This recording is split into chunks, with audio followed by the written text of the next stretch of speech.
12 жасқа толған балаларға арналған.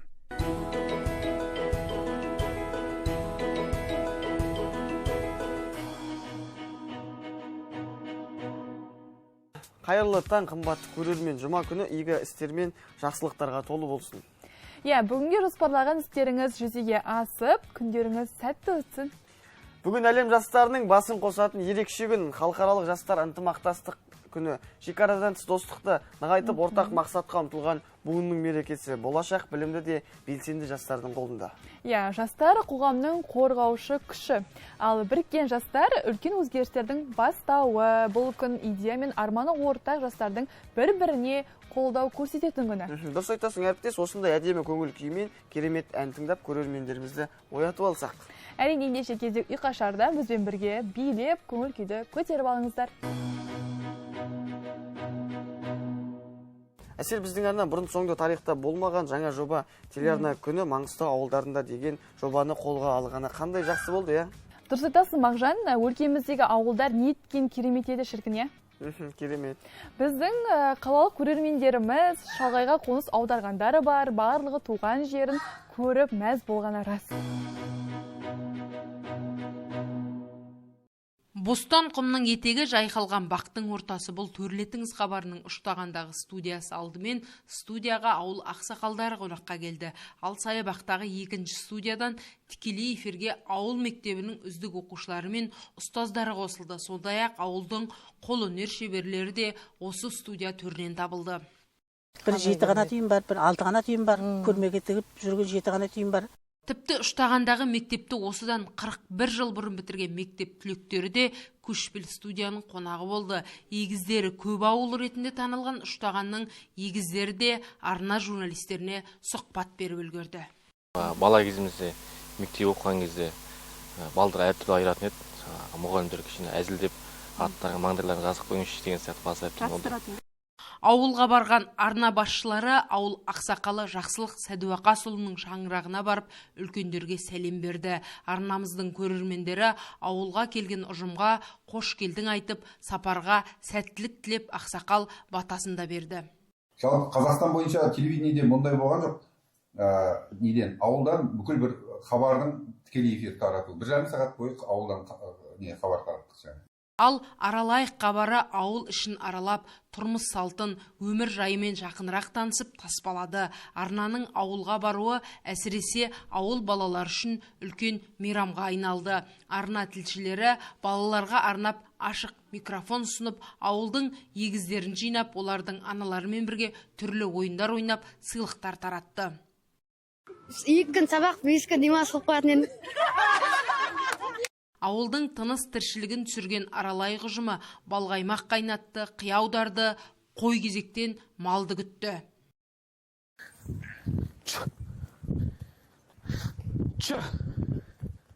Тіпті әріптестеріміз қызылғымның етегінен көсікпен мондалақ іздеп қазып жеп көрді. Тіпті бостан құмында жол талғамайтын көлікпен тест драйв жасап жіберді. Аралайықтың ұштағанға сапарын толығырақ келер аптада Маңғыстау арнасынан көре аласыздар. Ал арна ұжымы Маңғыстау ауылдарындағы күндерін жалғастыра бермек. Әсел, жалпы көктем келгелі, жалпы наурыз айы басталғалы, одан кейін мамыр айына дейін күн құбылмалы ретте болады. Өйткені көктемнің өзінің осы әдеті құбылмалы ауа райымен қызық. Шынымен де мен толықтай келісемін. Күнне бірнеше мәрте өзгеріп тұрады ғой. Таңертең жаңбыр жауады, түсте күн жарқырап тұрады мен секілді, ал кешке қарата қайтадан бұлт шығады. Бір түсініксіз, Түсініксіз. Бір мезетте аспанда бұлт тұрлап, жауын шашып, бір мезетте күн жарқырап шыға келеді. Осы уақытта адамдар құрған жоспарын аяқ асты етуге мәжбүр болады. Енді көрерменге ауа райы тізбегін ұсынайық. Құрметті көрермен, экран алыстамаңыздар, кезек ауа райында.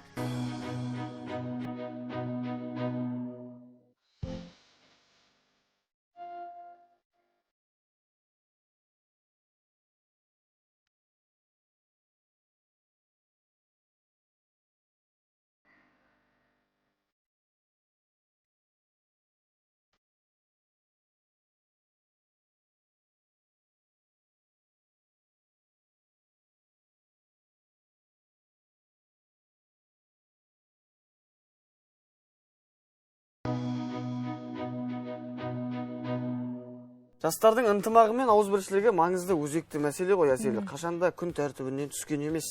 Ендеше бұл күн неліктен бұлай аталды екен, қызық, иә? Көрерменге де қызық болып отырған сөзсіз. Ендеше әріптесіміз дайындаған арнайы сюжетке кезек берейік. Арнамыздан алыстамаңыздар.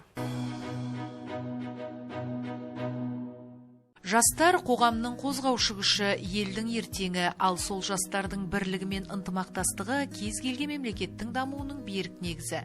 Жастардың ынтымақтастығы күні ортақ мақсат жолында бірігіп, бір-бірін қолдай білудің маңызын еске салатын ерекше күн. Бұл достықты нығайтып, өзара түсіністік пен құрметті арттыратын мереке. Бірлік бар жерде тірлік бар. Қол ұстасып бір бағытта қадам басқан жастар кез келген қиындықты жеңе алады. Білімге, еңбекке, жаңашылдыққа ұмтылған ұрпақ ел болашағының кепілі. Бұл атаулы күнде барша жастарға жігер, сенім және шабыт тілейміз. Бірліктеріңіз бекем, армандарыңыз асқақ болсын. Әрқашан бірге дамып, бірге жетістікке жетіңіздер. Әсел, білесің бе, ғылым дамуының артында үнсіз құрбан болған тіршілік иелері бар. Саған бірінші естіп тұрмын, ол қалай сонда? 24 сәуір, яғни бүгін зертханалық жануарларды қорғау күні. Бұл күн ғылым мен адамгершілік арасындағы тепе-теңдікті ойлануға шақырады. Осы күні қаншама жануарды зертханада зерттеп құрбан етті. Оның барлығы адамзаттың ғылыммен бірге даму үшін жасалған қадамдар. Олар сөйлей алмайды, бірақ сезінеді ғой. Бірақ бүгін зертханалық жануарларға жанашырлық танытып, олардың тағдырына бей-жай қарамауға үндейтін күн. Бүгін екі түрлі, бірақ мәні терең күн. Bir жастардың бірлігі мен болашағына арналса, екіншісі адамгершілік пен жауапкершілікті еске салады. Себебі нағыз саналы қоғам тек дамып қана қоймай, қорғай да біледі ғой. Дұрыс айтасың. Осы бүкіл әлемдік зертханалық жануарларды қорғау күніне орай дайындаған сюжетке кезек берейік. Экраннан алыстамаңыздар. Зертханалық жануарлар күні ғылым мен медицина дамуына үлес қосып жүрген тіршілік иелеріне құрмет көрсету күні. Бұл күн бізге зерттеулердің артында тұрған жауапкершілікті, адамгершілік пен этиканың маңызын еске салады. Ғылыми жетістіктердің көпшілігі зертханалық жануарлардың қатысуымен жүзеге асады. Олар арқылы түрлі аурулардың емі табылып, дәрі-дәрмектердің қауіпсіздігі тексеріледі. Алайда бұл үдеріс жануарларға деген қамқорлық пен ізгілік қағидаттарын қатаң сақтауды талап етеді. Бұл күн тек алғыс айту ғана емес, сонымен қатар жануарларға ізгі қарым-қатынас мәдениетін қалыптастыруға шақыру. Әрбір тіршілік иесінің өмірі бағалы екенін ұмытпау адамзаттың басты парызы. Зертханалық жануарлар күні баршаға мейірім мен жауапкершілікті арттыра түссін. Ғылым дамып, адамзат игілігі арта берсін, ал жануарларға деген жанашырлық әрқашан бірінші орында болсын.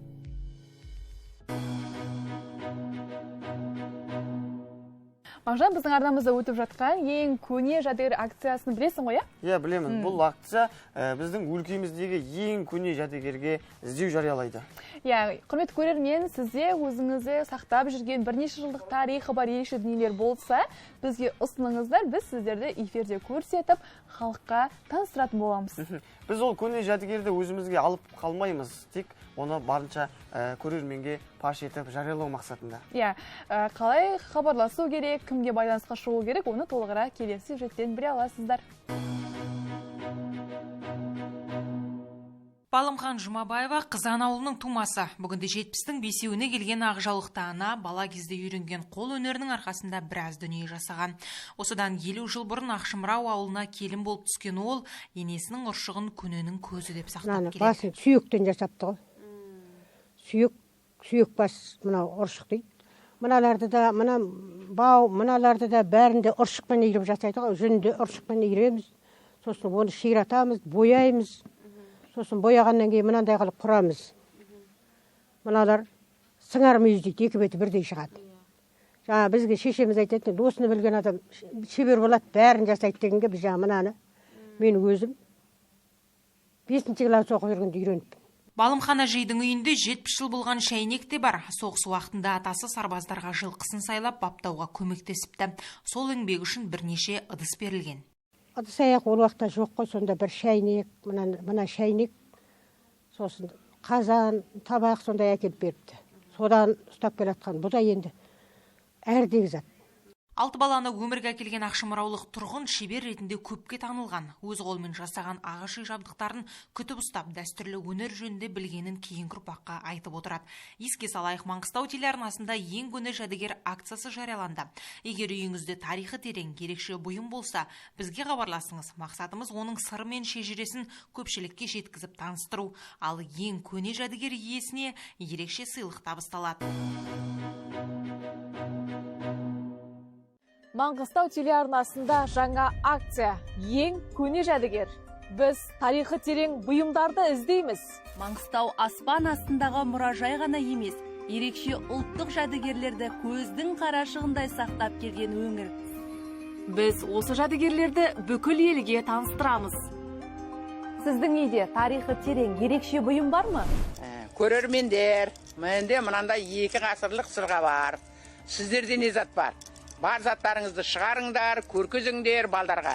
Ол сандықта шірмесін, мына балдар халық, ел көрсін. Оның сыры мен шежіресін бүкіл ел білсін.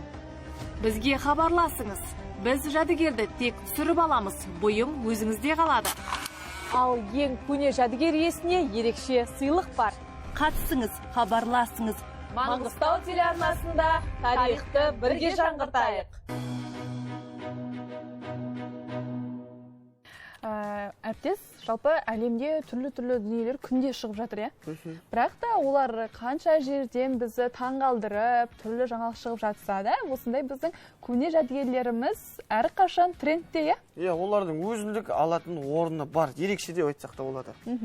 Мағжан, қазіргі заманда күнде түрлі жаңалықтар шығып жатыр, тіпті қолымыздағы мына бір телефонмен әлемді басқаруға болады деп жатады. Біздің елімізді де айта кетсек болады, мемлекет президенті Қасым-Жомарт Кемелұлы осы былтырғы биылғы жылдарды цифрландыру дәуіріне, жалпы жасанды интеллектке арнады. Ол бәрімізге хақ мәселелердің бірі. Ендеше дәл сондай инновациялық жаңалықтармен таныстыратын Innovation айдарына кезек берейік, бір жаңа дүниемен танысып алайық, мүмкін кәдеңізге жарап қалар.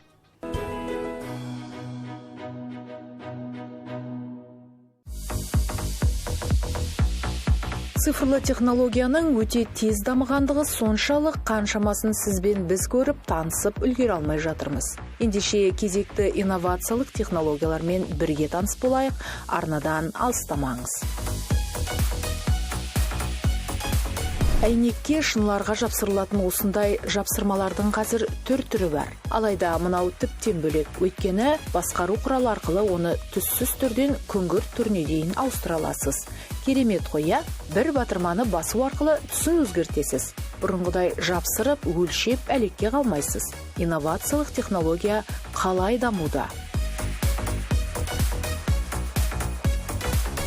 Бұл құрылғы адамның қимыл қозғалысын есіне сақтап, оны виртуалды әлемге енгізеді.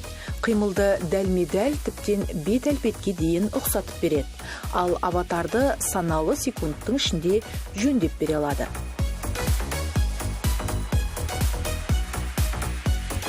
Бұл Сенси атты робот. Сізбен бірге шахматты да, нарды немесе шашкіні де ойнайды. Жасанды ақыл арқылы жұмыс жасайды. Жаңадан ойнап жүрген ойыншыларды да ескереді. Тіптен оларға ақыл кеңестерді де айта алады. Сенсимен ойнау үшін әлемнің кез келген жерінен онлайн түрде қосылып ойнай беруге болады.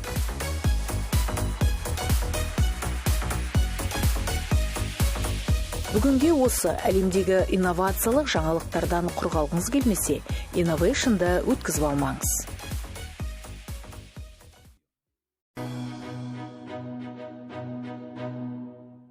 Әсел, енді осы сюжет арқылы жаһандану дәуірі, енді заманауи осы ақпараттарды білдік. Бірақ десек те, енді бала күнге тоқтала кетсек, біздің бала күнде қазіргідей ойыншықтар, осы заманауи технологиялар секілді заманауи балалар ойыншығы болмады. Мысалы, атап өтейік, сен мысалы қандай ойыншықпен ойнағанды жақсы көретін болдың?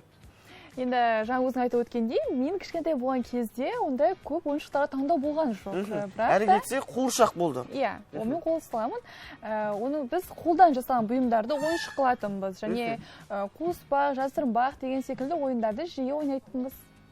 Бәріміз де осы бала кезімізде осы дала ойындарын жақсы ойнап, дала баласы болдық қой шынымен де. Ал қазіргі балалар қандай ойын ойнайды екен, қандай ойынға құмартады, ол мен үшін бір қызық мәселе, қызық сұрақ. Ендеше арнайы сен үшін және құрметті көрермендер үшін біз кішігірім сауалнама өткізген болатынбыз. Бүгінгі күннің балалары қандай ойын ойнағанды ұнатады екенін бірге білейік. Бүгін қандай ойын ойнағың келеді? Секіріп, жүгіріп. Бақасыншысы. Қосақ ойын ойнағың келеді.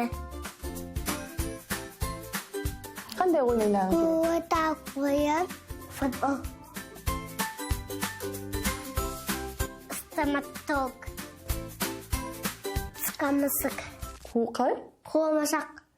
Қуаласпақ. Иә. Бүгін қандай ойын ойнағың келеді? Кеме. Бәйге.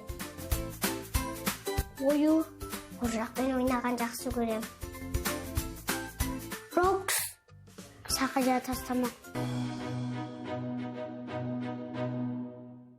Әсел, енді балалардың қандай ойын ойнауға құмары бар екенін, қандай ойынға өзінің қызығушылығы басым екенін білдік. Ал бала күнімде енді ол ойындардан бөлек бір әлемге саяхат жасау, жалпы Қазақстанның ішін аралаудың өзі бізге бір үлкен мақсат, бір арман болатын. Енді өсе келе ол Қазақстанның ішін араладық. Ал енді қазіргі таңда енді әлемді тануға біздің өзіміздің құштарымыз басым. Мысалы сенен сұрайын, Әсел, қандай елге барып саяхаттағың келеді?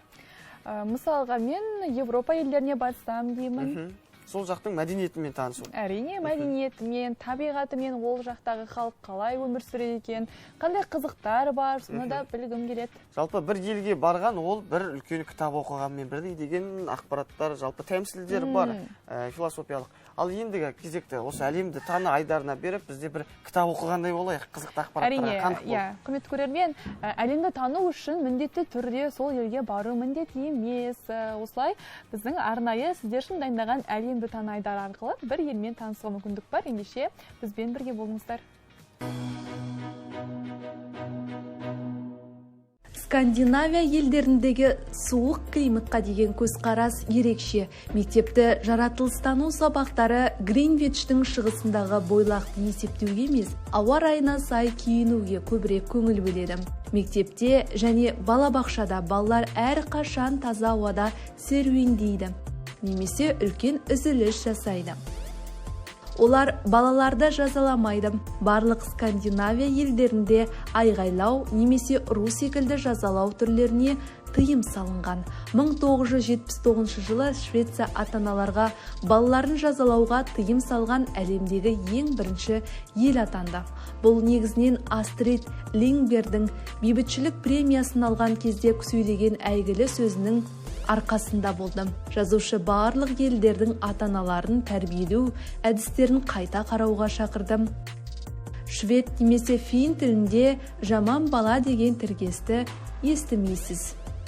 Скандинавиялық ана балаларды өз пікірін қорғауға үйретеді. Ол тамақ әзірлеуді бастамас бұрын әрқашан баланың не жегісі келетінін сұрайды. Ол балаларға пайдалы тағамды тыйымдар мен шектеулер арқылы емес, өз үлгісімен түсіндіреді. Айтпақшы, балаларға өнімдерді таңдау тәжірибесінің кең таралған сонша, тіпті кафелерге барғанда картоп пен сүт коктейлі ғана емес, балаларға арналған толыққанды мәзір ұсынылады. Швецияда немесе Норвегияда балаларды барлық қажетті заттармен қамтамасыз ету үшін екі жұмыста істеу әдетке айналған. Ата-ананың назары басты құндылығы бала болып есептелінеді. Жұмыс күннің кешкі 6-ға дейін аяқтау, осы себепті дүкендер мен мекемелер көпшілігі ерте жабылады. Балаларды сыйластықта тәрбиелейді. Мұнай табылғанға дейін Норвегия таза аграрлық және кедей ел болған. Сондықтан ірімшік, нан және сүт сынды қарапайым тағам мұнда әлі де жоғары бағаланады.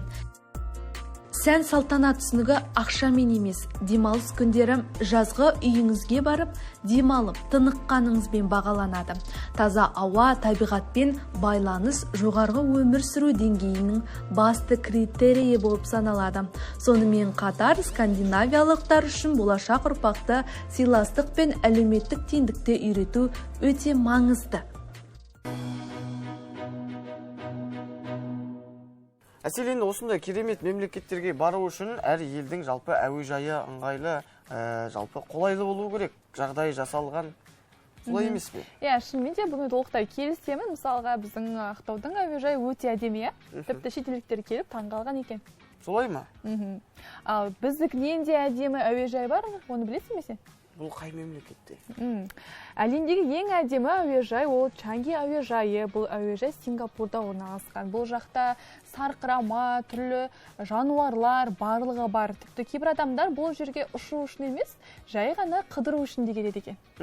Әсел, мен саған бір факт айтайын. Мен өмірімде жалпы ұшаққа отырып көрген жоқпын. Қорқамын биіктіктен. Бірақ сенің осы айтқан ақпараттар арқылы қорқынышымды басып, осы ұшаққа мінуге енді бір қызығушылығым артып бастады. Ендеше саған бір кішігірім кеңес ретінде, мүмкін сен осы әлемдегі ең әдемі әуежайға барарсың? Мүмкін, ол да әбден. Ендеше сен үшін арнайы сөйлеске кезек берейік, кезек Инфо Миксте.